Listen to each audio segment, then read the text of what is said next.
আজকে নিয়ে আসলাম ভীষণ মজার একটা রেসিপি। আমার মনে হয় সবাই আমরা এই খাবারটা কম বেশি পছন্দ করি আর বাইরে হোটেলে গিয়ে খাই। তো বাসায় যদি করা যায় তাহলে খারাপ কি? তো চলো বন্ধুরা রেসিপিটা দেখে আসো। দেখতেই পাচ্ছ এখানে 2 পিস চিকেন নিয়েছি, চিকেন লেগ পিস নিয়েছি আর সুন্দর করে এটাকে চিড়ে নিয়েছি আমি। এখন এর মধ্যে দিয়ে দিচ্ছি হচ্ছে টক দই, কয়েক চামচ টক দই দিয়ে দিলাম। আমার টক দইটা একটু জল হয়ে গিয়েছে, কারণ ডিপে ছিল তো, ছেড়ে যাওয়ার পরে এমন হয়েছে, সেটাই কিছুটা দিয়ে দিচ্ছি। তারপরে এর মধ্যে দিয়ে দিব হচ্ছে পরিমাণ মতো রসুন বাটা, 2 চামচ রসুন বাটা দিয়েছি এর মধ্যে। রসুন বাটা দিলে একটু বেশ ভালোই লাগে, পরিমাণটা বেশি হলে, সেজন্য আমি ভরে 2 চামচ দিয়েছি। তারপরে দিয়ে দিলাম এর মধ্যে হচ্ছে আদা বাটা, 1.5 চামচের মতো আদা বাটা দিলাম। এরপরে দিয়ে দিলাম ভরে 1 চামচ শুকনো মরিচের গুঁড়া। যেহেতু আমি ঝাল খেতে পছন্দ করি সেহেতু একটু শুকনো মরিচের গুঁড়াটা পরিমাণে বেশি দিয়েছি বন্ধুরা। হলুদের গুঁড়া দিয়ে দিলাম, জিরার গুঁড়া দিয়ে দিলাম। এখানে নিয়েছি হচ্ছে রাঁধুনির তন্দুরি মশলা, এটাও পরিমাণ মতো দিয়ে দিলাম।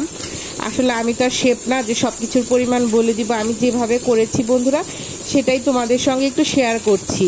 আর এখানে দিয়ে দিলাম 1 পিস লেবুর রস, লেবুতে বেশ ভালোই রস ছিল সেজন্য 1 পিস দিয়েছি। যদি রসটা কম থাকতো তাহলে আর একটু বেশি দিতে লাগতো।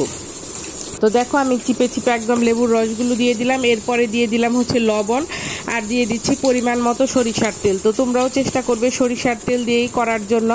এরপর আমি খুব সুন্দরভাবে মাখিয়ে নিচ্ছি, একদম যে চিড়ে নিয়েছি সে অংশগুলোতেও একদম হাত দিয়ে মশলাগুলো দিয়ে দেওয়ার চেষ্টা করছি। এখন আমি 6-7 ঘন্টার জন্য এটাকে ম্যারিনেট করে রেখেছিলাম।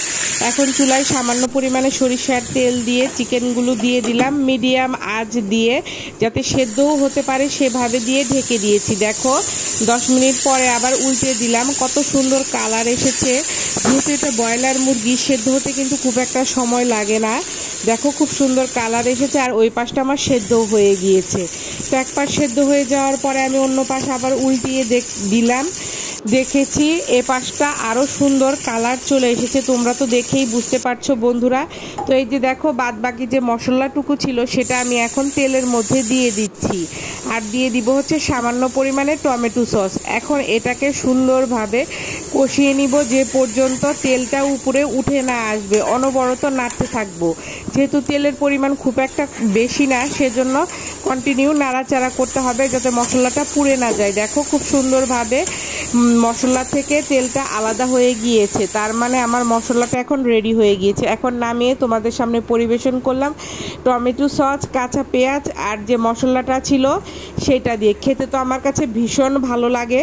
তো তোমাদের কাছে কেমন লাগলো রেসিপিটা অবশ্যই জানাবে, একবার ট্রাই করে দেখতে পারো বন্ধুরা, আশা করি নিরাশ হবে না।